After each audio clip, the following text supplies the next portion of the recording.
See, it is a known fact. I was just looking at the work going on in full swing as far as the flyover is concerned.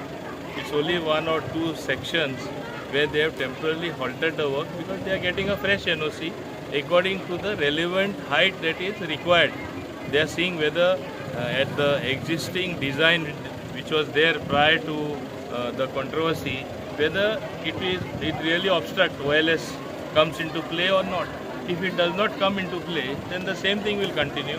Suppose they decide, the National Highway Authority and the Airport Authority of India and the Navy, suppose they decide that that height is okay, it will remain so.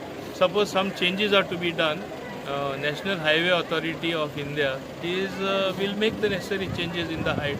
So what is the problem? There is no question of stopping the flyover.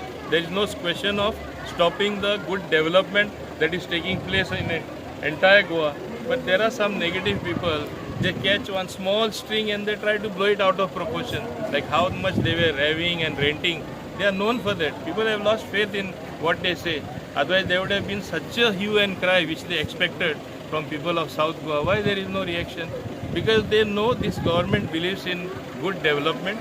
Government will definitely see that the flyover is complete to its fullest, serving the people of Goa. Do you want a scenario tomorrow? I want to ask these people. Now people are residing here, there in Daboli, next to airport. They have to cross over. They have to use the highway.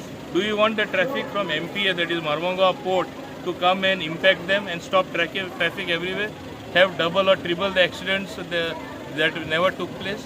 Do they want such a situation? That is the moot question. They don't first of all understand anything, or even if they understand, they want to bring some negativity in public mind and say that something is not good. They are known for that.